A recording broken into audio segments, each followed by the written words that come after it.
aking mga manok. Binahugan ko ang aking mga manok hapon na naman. Kapanggaling ko lang po mga ka-friendship kong tunay sa aking trabaho. Ngayon po ay oras ay alas 5:30 na. Nagpakain ako ng aking mga manok. At hapon na naman. O, yan. Yan ang manok ni Lola nga ni Baya. Itong aking mga itong inahin ko na may sisiw. Ito ay 8 ang sisiw niyan. Ay gabi-gabi na babawasan ng isa, kaya 4 na lang. Apat na lamang ang sisiw niya na gabi-gabi ay nakawan ng mabait. Ayan aking mga manok ko. Ayan. Nagsurputan niya ang galing sa doon sa kanilang pangunguha ng kanilang mga inakain sa damuhan. Maghapon niya sila nakagala. At pag alam nila paghapon na uwi na yan. Yan, gaantay na yung pagkain ko na patuka. Gaantay na yan. Yan. Na ito naman si Butik-tik ko nga, isang anak. Yan o. 2 yan ang anak niyan. Yung isa namatay na. Kinain ng mabait. O, itong isa parang lubuin na rin yung isa. Makaisa-isa na nga yung kanyang sisiyo. Lubuin pa. Ito naman ang isang tandang. Ayan. Isang tandang. Tapos yung isa naman nandoon. Isa.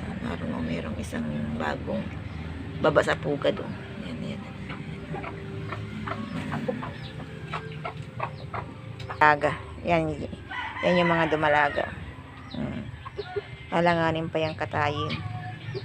Parang kulang pa sa kilo. Yun. Wala. Hirinan. Nahirinan ang aking mga manok. Nakaka-friendship ko ang tuna. Kaya galing ko lang sa trabaho. At ngayon ay ako nagpapakain ng aking mga manok. Kakaunti ngayon ang aking mga manok at mahina ang tubo ng aking mga manok at nagtag-ulan. Gulping tag-ulan. Tapos ay pag lakas ng ulan na walang humpay, diretso na ang baha. Naaanod ba ang mga kuwan, ang mga sisiw? Naanod sila. Gawa na nga dadala ng baha. Sobrang lakas ng baha. Wala baga namang humpay ng kauulan.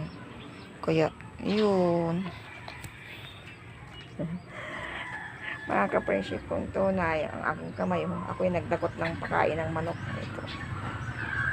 Ito ang pagkain ko sa mga manok ko. Nalakan ko lang ng yung kaning bahaw. Para ay sila ay kuwan.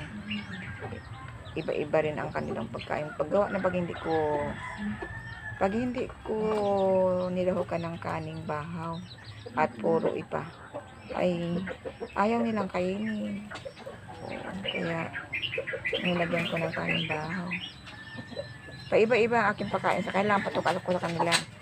Pag minsan ipa, pag minsan yung nabibiling patuka, yung hog grower, yun, saka yung Bio 3, Bio 2. Iba-iba, saka yung crack corn.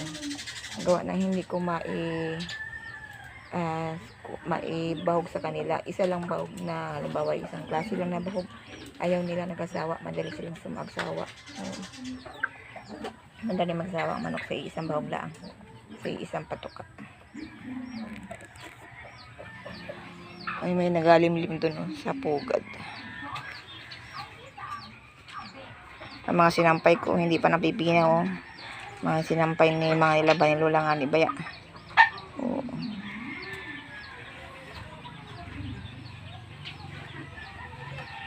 Uy. Wawa man ang aking inahin. At aking nga ataas mamaya yan doon sa pugad. Yan ataas ko sa pugad mamaya yung mga kunat mamaya ipag nasa ibaba natutunto ng ng mabait. Hindi ba nakakamala yung inahin pag nababawasan yung kanyang mga anak? Ay naririnig ko sa gabi nag-iwikan. Nagasiyapan ang mga sisiw. Hindi ko naman na malabas at gawa ng malayo. Kung nasa kwarto, di paglabas ko wala na. Tangay na ng mabait ang mga sisiw. Hindi na ako hindi ko na mailigtas yung sisiw sa mabait.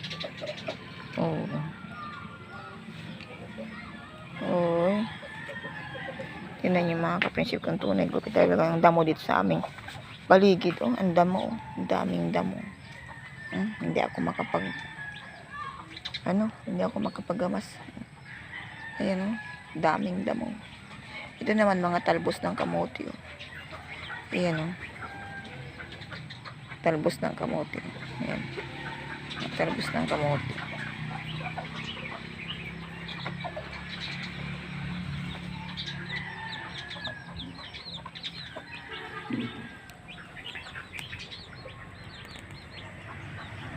Okay po mga ka-friendship kong tunay, sama kayong lang ko naroon, mag-ingat po tayo sa araw-araw natin kagawa. Dito lang po si Lola nga ni Baya, dyan lang po kayo.